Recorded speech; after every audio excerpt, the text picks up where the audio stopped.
Hello, everybody, and welcome to the next installment of the Pharmacy Podcast with your hosts, Yaz and Jin. And today we've got an amazing pharmacist here with us today. Her name is Janki Joshi, and she is a senior clinical pharmacist specializing in dermatology and extra special skincare influencer extraordinaire. And I can't wait to delve into this episode today because there is just so much knowledge to gain. So, shall we get right into it, Jin? Yes, let's go. Okay. So, hi, Janki. Thank you so much for joining us today. Do you want to take us through kind of your career? Like, let's take it way back. Let's go right from the beginning. And yeah, tell us how you got to where you are today. Okay, hi, ladies. Thank you for the lovely introduction. Oh, feels so good. Okay, so let's go. Let's take a bit of a time lapse. So, God, I started so many years ago. So I did my pre-reg in community pharmacy, and then after completing pre-reg, managed a community pharmacy, big retail chain store. And then after about a year or so, I decided to make the switch to hospital pharmacy, purely because I just wanted that clinical exposure. And I wanted to use the knowledge that was still fairly fresh out of pre-reg. So I wanted to really develop myself clinically. And so I switched to hospital pharmacy as a rotational pharmacist and covered different areas like orthopedics, gastro. And then after about a year or so being in hospital, I realized that actually it's probably not for me, which is fine. I just couldn't see myself developing in hospital. And I thought I could, and I couldn't, and that's completely fine. And at that point in time, I wanted to dive into primary care. But back in those days, PCNs weren't a thing, and it was a lot more difficult for a pharmacist to switch from secondary care to primary care, or even from community to primary care. So it was a bit of a tough process. So I did some locuming, I did some bank work in hospital and community, and then eventually I landed a role in a primary care role in a GP surgery. And then I've been there ever since for the last 6 years. So I did my prescribing there. I developed myself in dermatology, and that's where the passion for skincare and creating a social media page came through. So pharmacy based, that's my journey. And then in terms of skincare and content creating, when I was in primary care, I did a lot of acne and eczema review clinics, like medication review clinics. And I suffer with adult acne. So whenever I Mm. used to see acne patients, I always had a bit of a soft spot for them.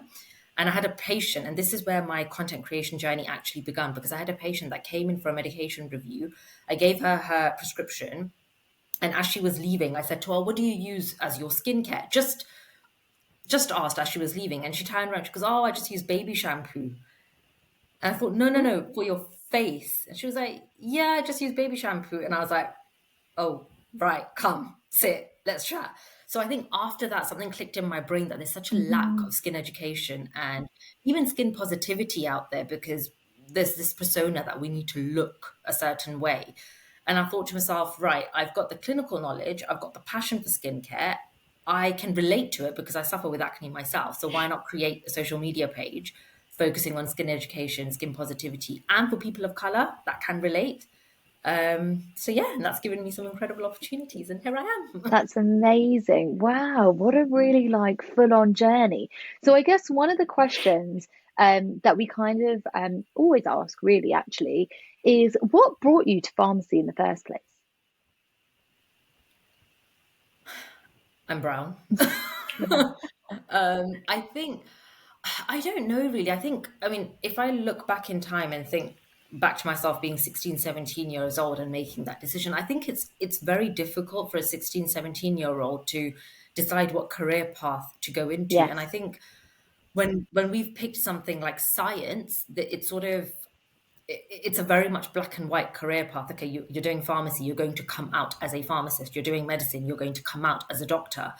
So I don't think there was anything set. I do have a background. So my mum, she's worked in a pharmacy environment. So I think that probably Hmm. influenced my decision. I picked all science subjects. And to be completely honest, I knew I wanted to go into healthcare.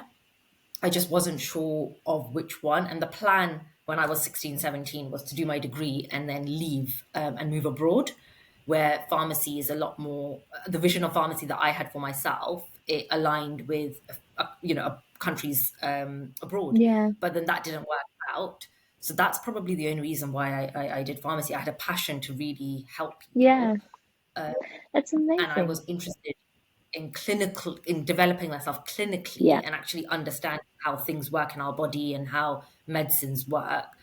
So I think that's probably the reason why I went into pharmacy. Yeah, that's fantastic. And I think you kind of really highlighted something really key there, which is that notion of kind of developing yourself clinically, but then going into kind of something more like a portfolio career, which is what you've done essentially, diversified into and kind of honed your passion to kind of help larger amounts of the population through your social media.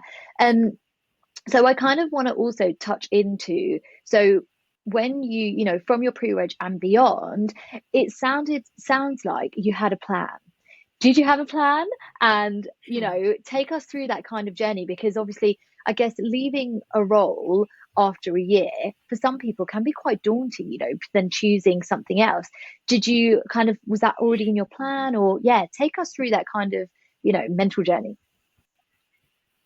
No, no. If somebody said to me, and it's funny, as I'm talking about it now live, if somebody said to me when I first qualified that this is going to be your career path, I would have been like, no, because I was so comfortable. So when I did my pre-reg and I managed a store straight after, my shifts were really good. I used to do 7:30 to 2 or 8 to 2:30, and Hmm. I'd be home by 3. So I still had the rest of the day, which not a lot of people can say that they have in pharmacy, particularly in community, when we know that the hours are, pretty much from like 8 till 11 p.m. And so when I had that routine of just basically going into work 8 to 2 and maybe the odd late shift, I was chilling. And so my plan was pretty much to just stay there. I was comfortable. And I have to actually thank a few people that were in my life and guided me that actually, is this what you want to do for the rest of your life? I mean, I was 20, 22, 23 at the time when we Hmm. when we qualify. I was loving the fact that I could be done with work at 2:30 when the rest of my friends were finishing at 5:36. So no, there was no plan. The plan was to just carry on with that. But Hmm. then I think it got to a point after a year where I was like, right, I've done what I can. I've learned to manage. What else can I do? And then topics came up of moving stores, managing a larger store, but I thought that I've already done that Yeah. and I would have had to change my working hours. So if I'm changing my working hours, I might as well develop myself into a sector that I haven't had much exposure. And when I was in pre-reg, I had the opportunity to do 1 month cross-sector in hospital. So not a lot of pre-reg pharmacists can do that. Normally I've seen 2 weeks, but I haven't really seen a month. And that was at the back of my mind that actually, why not dive into the world of hospital pharmacy and see what happens? Amazing. And I'm so glad that I did, because if I didn't, I would not have switched to primary care and I would have definitely not switched to social media. So Yeah, it's I like think Yeah. you the look fact, back and it all adds up again. yeah, Like a lot of yeah, people kind of sometimes regret that wasting time yeah, essentially because it was like you did your pre-reg in community, then you stayed in community, then you went into hospital, then yeah, you went. So that jumping around, a lot of people kind of think, oh, they regretted and wasted that time in life. But it just shows that how much sometimes I feel like regret is like a form of perfection yes, instead yeah, of kind of learning from it. So you kind yeah, of, oh, I wish I did this or I should yeah, have done that. And then you yeah, just sit in that kind of moment in yourself and you're kind of living in the past as yeah, opposed to living in the present, Hmm. living in the now. And it's like feels like a form of perfection essentially. But yeah, when we take it as what you've just shown, moments of growth and learning, it just shows that all those things that happened, it would have probably landed to where you are now. You didn't have a yeah. plan, but when you look back, it Yeah. kind of At shows. the So yeah. time, it didn't. I remember when I went into hospital and I had my first on call, my first couple of months of on call, I thought to myself, what have I done? Why did I leave community? And I did have that regret of, oh no, I'm stuck. And I used to go home crying, thinking, oh, I've made the worst mistake of my life. But that also taught me that I wouldn't have known if I didn't take that chance. And I did go Yeah. back to community in between primary care, leaving hospital and joining primary care. I went back to community and I banked in hospital. And that I really enjoyed because I was in control. But the day I got my primary care role, I still remember vividly sitting with my now clinical director, just thinking, if I didn't have those experiences, I wouldn't have gotten this role. Yeah. And it was meant to be. Yeah, and that's super clear. And there's something else I really want to pull out from what you just said is people that helped you along the way. And I think there's something to say for mentorship, no matter how early you are in your career or even late. It's like, yeah, the value of the mentor, I feel, is not so strong in our profession at the moment, but it's starting to become more. And Jin, I don't know if you how you feel about mentorship in general. Yeah, it's just in life, I feel like we all need that kind of guidance because we get stuck in our head a lot, I think, Yeah. and then everything becomes all confusing in our heads. And once we kind of talk it out, or someone that's been in that direction or that career journey, it doesn't need to be the same because you could have the same destination and you do the same things, or you have the same kind of trajectory of what you wanted, your goal is, but you do the same exact things, but you don't both get there. So Hmm. that's in life. And for example, business, yeah, it's like you could have do the same steps as someone else has built a business, but you won't necessarily get there. So it depends. With all those avenues that you have with people around you supporting you, you can kind of learn off them and learn like what went good, what went wrong, or Exactly. what can you learn from. So And I think, it's super, super important. yeah, and I guess from your point as well, Janky, like being that young and early in the career, and also kind of, when you're at that point, like you're qualified, you're earning great money, you've got great work-life balance, everything is great. Were Yeah. you open to listening to the people that helped you along the way, like the mentors, or initially? Because if I think back when I was that young, I'd be like, you know, I'm living Yeah. life. Yeah. So yeah, Yeah. I don't need anyone. yeah, exactly. Like, how did you take that on board? And is there anything that you can, give to our kind of early career listeners as well as a piece of advice, maybe? Yeah, I definitely wasn't. And my mentors, it's funny you say mentor, he's my husband now, he was my best friend at the time. Oh, Oh, If it wasn't for that's so him, cute. honest, and he's not a pharmacist, he's not in the pharmacy world, but honestly speaking, and he's gonna hate me for saying this, but if it wasn't for him, I would have not left community. So I think my mentors were my friends. mhm. And funny enough, none of them have any background in pharmacy, the ones that did advise me regarding my career. Not to say that I didn't have mentors within the world of pharmacy, but the actual switch that I made, that was all because of people outside of pharmacy that could see everything from a bird's eye Yeah, perspective, and probably had skills that when we go through School of Pharmacy, not that we lacked, but we probably didn't get a chance to develop because our skill set was so focused on developing clinically that I think when it came to looking at things in a different manner in terms of career progression, not so black and white, I think that's where those people that had experience in business or had experience in different career paths helped me. And yeah, I mean, at the beginning, when my friends and even my parents, I guess, and even my regional manager would be like, "Oh, have you considered this?" I'd literally be like, "But why? I finish work at 2. I can literally, the world's my oyster. I can go to go to dance class, go shopping, be hmm, home for 5 o'clock." And I used to make excuses because I loved working essentially half day. yeah, Yeah.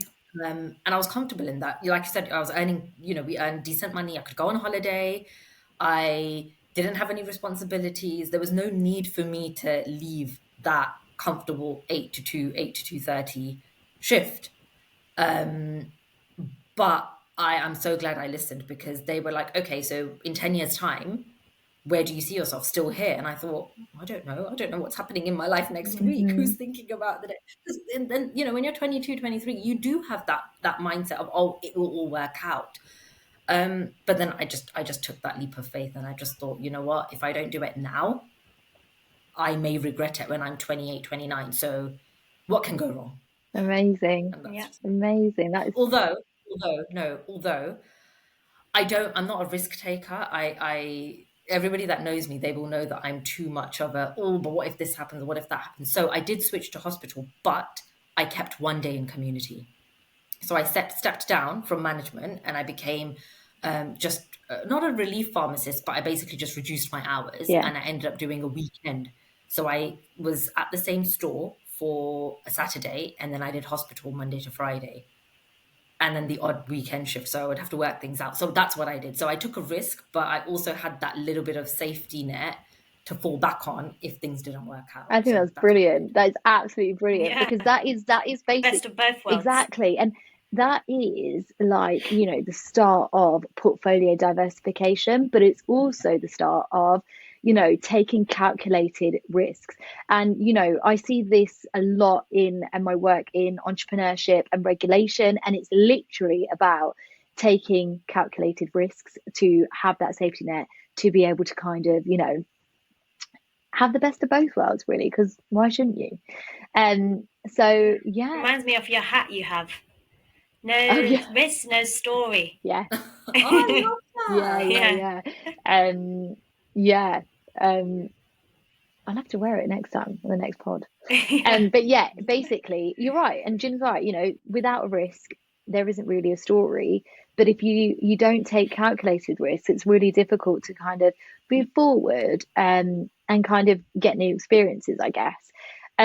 So that's so interesting. I That kind of like. Yeah, I think we've got some really I'm just thinking, like, like feeling comfortable in yourself. Sorry, like, yeah, because if you take that uncalculated risk and just taking Yeah. a risk, sometimes it's for people and it works out, but sometimes you feel like you're so uncomfortable in those Yeah. situations, you don't really propel forward because you're always thinking of the past and you're always like, Exactly. oh, I wish I didn't do this or whatever. So you can't propel forward, you can't be Exactly. yourself, and therefore Exactly. not being yourself in this world, it's hard for things to come to you. And I just believe that the more you are yourself, the more that things come to you, and the more that you see, because you're more open, the less closed off and anxiety you're feeling, that you don't see all those things that you normally would see if you're opening and being yourself and walking out into this world. So that kind of safety net allows you to do that.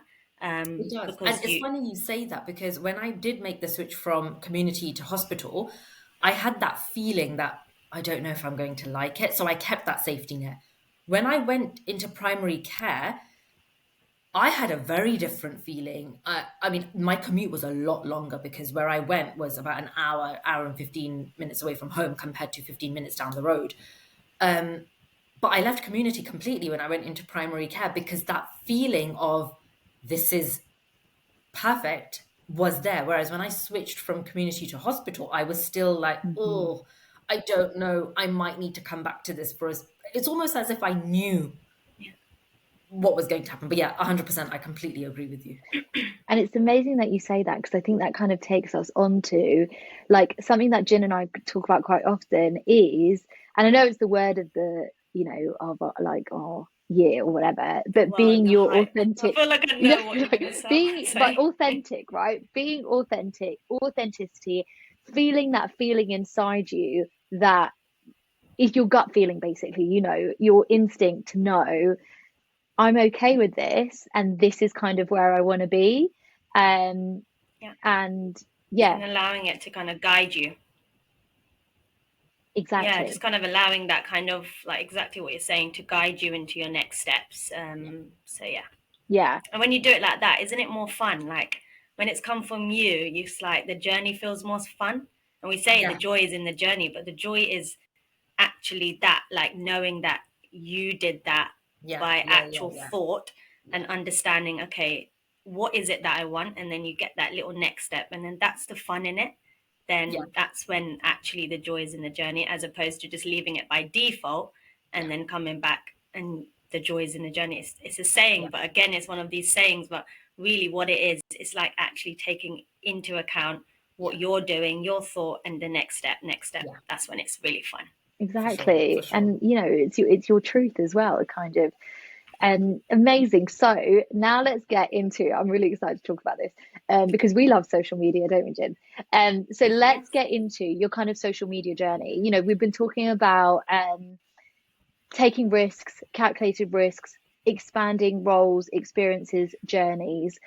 So yeah, tell us how you kind of touched on, how you thought you'd start your page, but I guess taking the actual jump is kind of a lot. You're exposing yourself essentially, right? And through a digital platform. So yeah, take us through that and how it's going and where you want it to get to, if you know.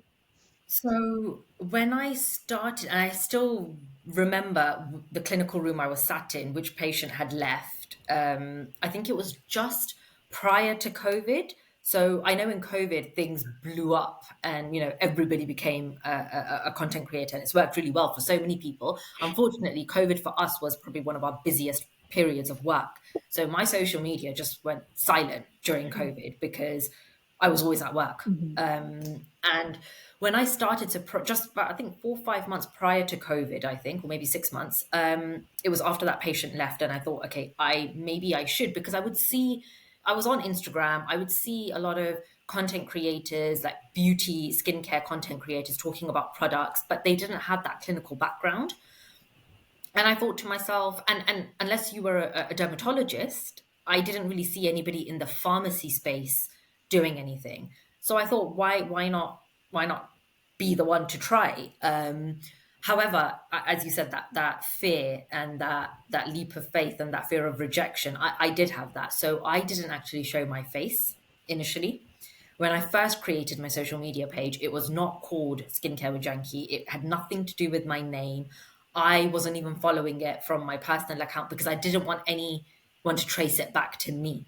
So it Yeah. was a very sort of very new thing because I was afraid of judgment. I was Mhm. always known, which you probably won't believe because I'm so chatty now, but I was always the reserved, quiet one. And I guess for somebody with my personality to do something like this, it would be like, oh, how are you doing it? So I hid my face. I would only review things, just taking pictures of the product. And then slowly it built my confidence. And I saw a few other accounts that didn't have a face slowly introducing themselves. And I thought to myself, why did I start this? It was the whole point I started this was to speak about skin education, speak about skin positivity. If I am not confident or comfortable in showing my face on social media, how can I speak about skin education and skin positivity? So that clicked, and I thought to myself, okay, what's the worst that's going to happen? You'll get judgment, you'll get a bit of not hate, but I guess judgment. Will they come and tell you? No, they'll probably talk about it amongst themselves. And actually, the people that will be there for me, my true friends, my family, they will support you regardless. So I just literally, I had to rip it off like a band-aid. I introduced myself and I just shut my phone. I put it away. I was like, I don't want to look at it. And I think after that, I didn't look back. I changed my Instagram handle name. I then really took a passion in creating content outside of pharmacy life, and going to webinars, attending networking events with brands that are classified as dermocosmetics. So they're Mhm. brands that work with healthcare professionals, but they're not on prescription or anything. You can still just go and buy from Boots or online, but they work with healthcare professionals. So they have that the evidence-based research behind the Interesting. products. And they're recommended by dermatologists, GPs, pharmacists. So things like, I don't know if I can mention brand names here. Yeah, you can say what you like. Yeah. Yeah. Feel So free. brands like CeraVe or La Roche-Posay, they're dermocosmetic brands, for example. So I sort of dived into that a little bit, started going to webinars or anything that they hosted to get CPD points and CPD entries as well. So that really then took me into networking with like-minded individuals, networking with dermatologists, GPs. That was a challenge in itself because they would look at me and assume I'm a GP or a dermatologist, and I was neither. But we can dive into that a little bit later. And then that's really what then caused me to uh, post content regularly, connect with other like-minded individuals, and yeah, now I am where I am today. But I'm still developing. It's still very, very early days. I'm still developing myself, but I've learned that when one door closes, eventually, at some point in time, another one will open. No, it's amazing. And it just shows like when you hide behind the screen that initially you were saying, trying to cover up essentially, less people can relate. I'm sure now it's like more people can relate to you when you're showing Yeah. your going back to your authentic self. So yeah, that's amazing. And in terms of judgment you mentioned there, um, yeah, what was scary? I guess we live in a world where everyone can judge and everyone is able to judge, and we need the communities around us to kind of lift us up. But yeah, what was your kind of, yeah, how was that kind of process for you? So the funny thing with me is if strangers are making judgment, it doesn't bother me. It really does not bother me. It's when people that I know, my nearest and dearest, and when I say nearest and dearest, I think 2024 has taught me the difference between friends and friendships and acquaintances and people that you can still meet socially, but they're not necessarily part of your inner circle. And before, I just used to think everybody is my best friend. And I've learned that that is not the case. Your inner circle will not judge you. They may not have the same views as you. A lot of my friends, a lot of my close friends, they're not active on social media. They may not necessarily understand why I do or what I do and why I do it, but they're just like, you go for it. You do you. We're here if you need us. And I think when I had to differentiate that, that actually some of the judgment coming wasn't from my nearest and dearest, it was more from the acquaintance side of things. That's okay. Yes, I can be friendly with them, but actually, if I had a real emergency crisis, would I be ringing them at 2 a.m.? Probably not. So actually, if they're talking about me, and it's taken me a long time. And I say this now, if Hmm. you were asking me on a bad day, I'll probably be crying and saying, no, I can't do this. But on a good day, and what I'm trying to have my mindset to be as is if they talk about you, that might attract other people coming to your page. That will then attract more engagement. That will then attract you getting more opportunities. So go for it. Yeah. It's difficult. And I think when judgment is on your face, when people say it to your face, it's a lot more difficult to process. Hmm. If it's through a screen, I doesn't I've learned to not let it bother me. No, good for you. And as we always say, like courage, like as you take courage, you build confidence. That's what you've done over the little steps. And Yeah. now you've, yeah, built your page and you're working with brands. So it's amazing. And you delved into like little snippet. You said it was difficult. The challenge that you face in getting the same kind of opportunities in dermatology field as GPs, dermatologists. So how do you think that needs to change in order to create more kind of inclusive opportunities in the dermatology kind of field as GPs or doctors, etc.? So what I always say to brands and what I always say to GPs and derms as well is I am not a doctor. I that is not my if I wanted to be a GP or a dermatologist, I know I can, but that's not what I'm not here to take over anyone's, at the end of the day, you are the specialist in this field, you are a dermatologist. Where I feel pharmacists lack opportunities is a lot of these brands, and I think it's a lot of lack of education on the brand's perspective. I think we can get GPs, dermatologists on board because in the last 4 or 5 years, we've seen, so many pharmacists joining primary care. There's a lot of work being done regarding multidisciplinary teams and learning from one another. So I think GPs and derms they're very much open minded. I just think they're not used to seeing somebody that's not within the GP or derm world, or rather anybody from the pharmacy side to represent and be interested in dermatology. Where I think the challenge is brands do lack education when it comes to having pharmacists on board. And I feel, unfortunately, particularly in the UK, I think in the US, for example, the same brands, they're a lot more open minded because I think pharmacists have a different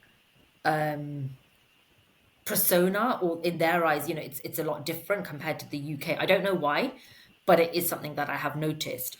And brands, what I try and say to brands is, where are your customers going to be buying the products from?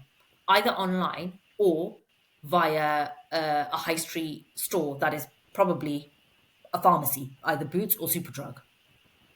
You're keeping these brands in stock in a pharmacy. Why not have pharmacists on board? Because they will be the first point of contact for these patients and customers to go and buy these products if it's been recommended by a GP, if it's been recommended by a dermatologist, because it's not on prescription. So chances are they will be interacting with a pharmacist at some point. So why not have pharmacists part of your campaign to promote skin education, but also to promote brand awareness. There's so many patients that I come across that haven't heard of specific brands until I've mentioned it as a pharmacist. So why not have pharmacists on board? I'm not saying you need to have all the pharmacists on board, but just how you have dermatologists on board, have pharmacists that have an interest in dermatology on board, or those that work in primary care. So together we can help patients, we can raise brand awareness, and we can raise awareness about skin education. Yeah. Yeah, that's a really good point. And I guess, you discussed the challenges that the brands face without having pharmacists on board. So, what, aside from what you've just mentioned, what kind of things would you say that, pharmacists can bring to brands to then be able to kind of either, push their product, but also increase the awareness and education?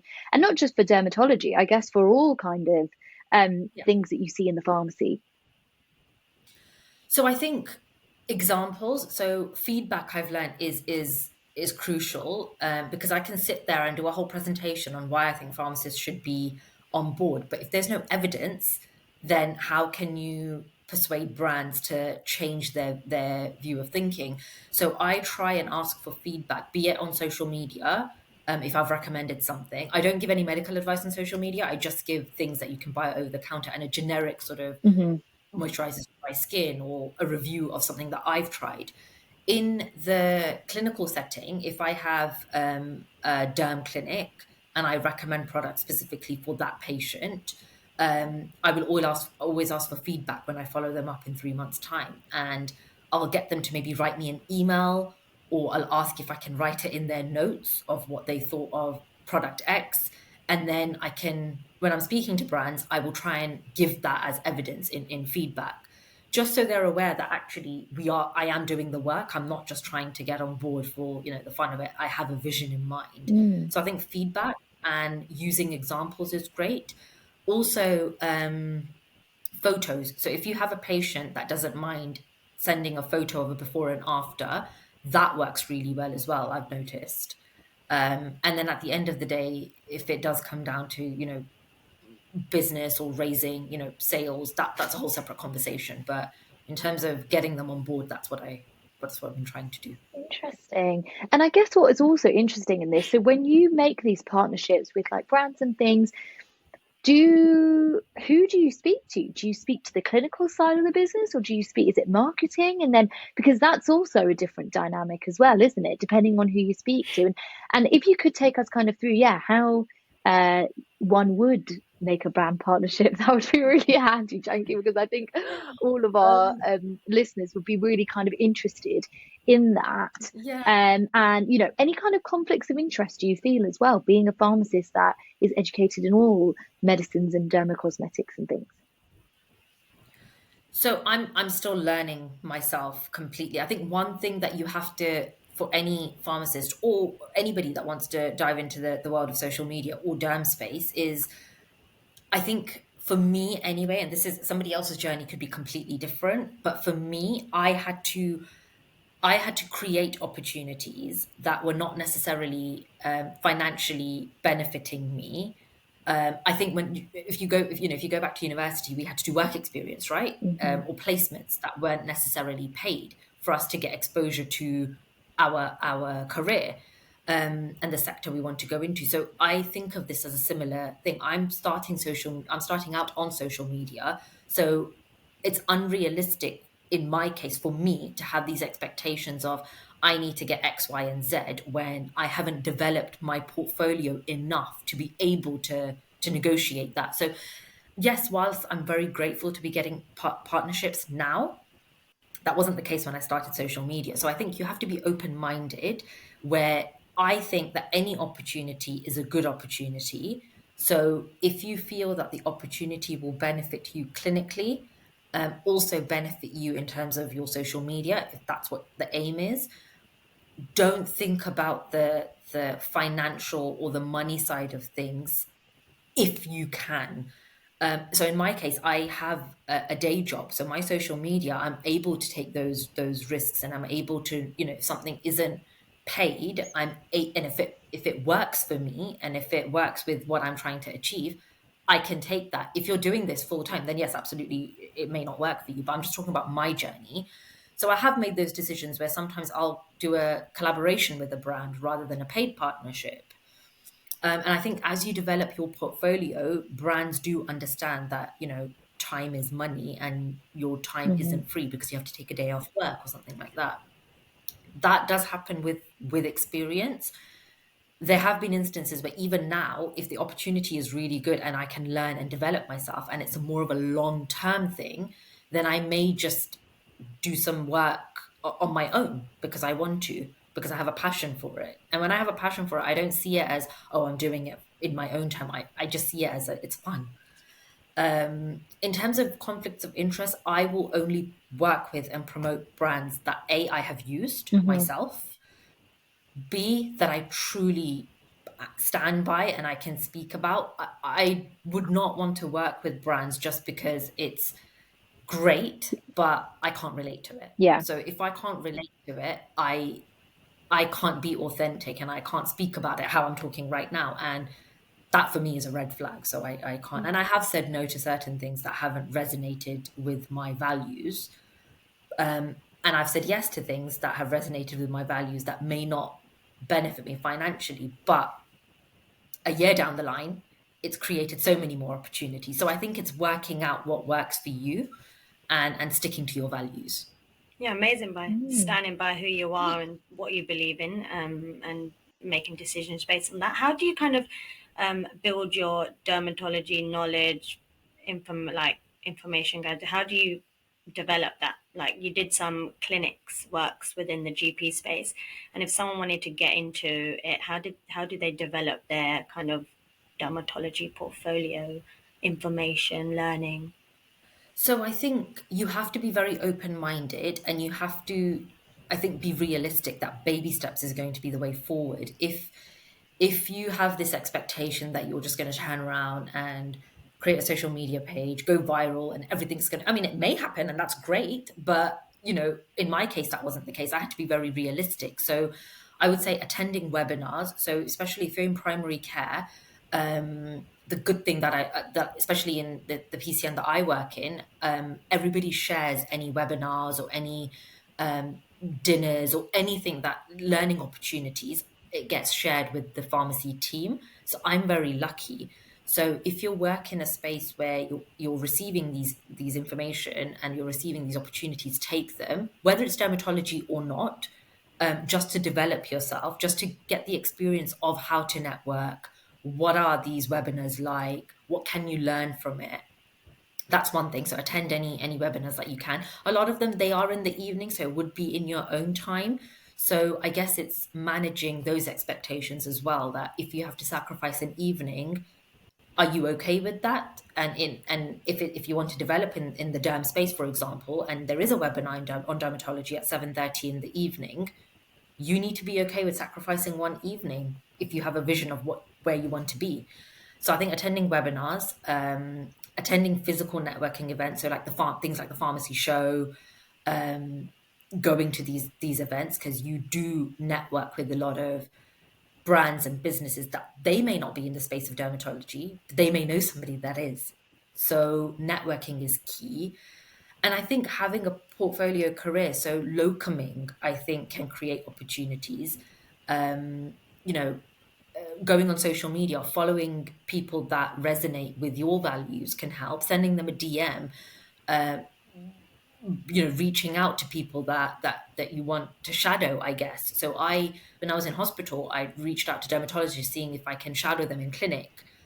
Even in GP land, when I first started shadowing GPs, if they had a set of derm patients, I have a GP with a special interest in dermatology, so I do tend to go to him as well for advice. So I think it's building your network where you can and developing that. Speaking to your friends within pharmacy, they may know somebody within the dermatology space. And if you're really interested, then completing clinical courses. So you've got diplomas in dermatology that you can do. Um, you can now do independent prescribing in dermatology. That was very difficult when I did my IP. So those are the things that I would probably say to develop. Fantastic. So it's been such a wow, the time's gone so quickly. It's been such a Yeah, it's gone so quick. great session. So as you know, we always close with our three things, right, Jin? Yeah, 2 questions and then 3 things. Yeah. Yeah. So 2 questions. So first one is, what is the worst piece of advice that you received, and maybe it's changed your thinking or your trajectory? This sounds really cliche, but I think the worst piece of advice, I don't know, advice, but statement, I guess, that I've received is, oh, you can't do this, or oh, that's out, that I don't see you doing that. Mm. That sort of negative comment of essentially being like, you can't do this, or you don't have the capacity or the capability, or however they word it, but, essentially saying that you can't do this. And I think it's taken me a long time, and I think I'm my own worst critic. So when somebody says that to me, I almost believe that, oh, I can't do it. But then slowly, I've developed a lot of resilience, and I've developed this thought process that now that you've said that I can't do something, I'm going to go and do the exact opposite. So I think and that stemmed from GCSE time. I mean, I had teachers saying, oh, you can't do science A levels. And I thought, okay, sure, come to me on results day. So I think ever since a young age, when somebody says to me, you can't do something, I develop the strength and the fighting power to try and Hmm. achieve that. Because if I've got that mindset that I want to do something which seems impossible or very far-fetched, let me try. If I don't try, Yeah. I won't know. So that's probably the worst piece of advice that I've received, that, oh, you can't do it. It's outside of your scope. Yeah, and Um, it feels like you've built a kind mm, of resilience. People feel like, oh, we just have that. You're just born with it. But I feel like it's more that each step that you take, you build that kind of skill and that kind of yeah, and resilience it's power. tough. And it seems like that's what you've done in each moment. You think, no, I can do it now. Let me try it. And Yeah, you look back and you think, oh, I did that. yeah. And then it And it's makes you kind tough. of propel. Yeah. It's so Yeah. tough. There's days where, everybody has low days. Everybody feels like they can't do something. But then when you get that day of, oh, I can do it, take it, grab it, and go with it. Yeah. Because it's that one day that will make the difference compared to the 4 days of you feeling that you can't do it. So when you have a good day, when you get that self-confidence, go with it. Yeah. Whoever's listening, if you want to do something, go and do it. Let's do it. Yeah. Today's your sign. It's your sign to go and do it. And Yeah. the next bit is Yeah. The last question, you kind of already slightly answered, but in terms of like 3 things that people want to, if people want to get into the dermatology space as a Yeah. pharmacist, what 3 things would you advise them to kind of start off with? You kind of mentioned, but if you want to just do the Um, top 3 things. but I think the first thing is believe that you can and you will. I think there's so many things. I mean, even the thought of pharmacists being in primary care at one point in time, that was such a, what? You have pharmacists in GP practices, and now look at it. So it only takes one person to start the change. So never have that mindset of you can't do something, or it's not within your scope. It is. So always believe in yourself. The second thing is go to webinars, go to networking events, look at what somebody that you look up to, what they've done, what their journey has been, and see if you're able to take some inspiration and put that in your own career path. So yes, definitely webinars, and courses. And I think the third thing would be is, like I said, any opportunity is a good opportunity, even if it means tagging along with a GP to a conference, or going to a pharmacy-led skincare event, for example. If you have that vision of one day that will be me hosting it, go to it, network, ask questions. There's no such thing as a silly question, and reach out to brands, email them. The worst thing that can happen is they won't reply. But what if they do? And they may not be able to offer what you want, but then you can always negotiate and figure out a way of working together. So don't hold back. Attend webinars and courses to make yourself more well-rounded in the space of dermatology, because it is such a niche and specific area. And believe in yourself. fantastic. Amazing. Wow, that's so great. Thank you so much, Janki. This has been such a really kind of just a really great in-depth kind of view on. Eye-opening. Yeah, I'm just wow. Yeah, really fantastic. Thank you so much for coming on and chatting to Jin and I. And I'm sure our listeners are going to have so much to kind of take in. And but yeah, the last thing actually, if they wanted to get in contact with you, how can they do that? Yeah, sure. So thank you so much for having me. It's been great. And if any brands are listening as well, please consider pharmacists in your events and in your workspace. Please and thank you. Yes, so anybody that wants to reach out, best thing would be via my Instagram. So my Instagram handle is skincare with Janki. They can send me a DM or a message on there, and I'll be more than happy to help anybody that has any questions. I've also got some content coming out, so if they have specific questions, I'm happy to post about them, and then maybe that way it can help more people rather than just that one individual. But yes, skincare with Janki will be the best way. Fantastic. Thank you Lovely. so much. Thank you so much. All right, guys, this is the Thank end of you. this episode. Sounds So good. thanks, Janky. Thanks, Jin. And I guess we'll Thank you. catch you guys on the Thank you next for one. having me. Bye. Yes, Yes. and you guys doing an incredible job. So thank you for breaking barriers and creating a space for pharmacists to speak. Thank you. Thank you. All right, thanks, guys. Lovely. Bye.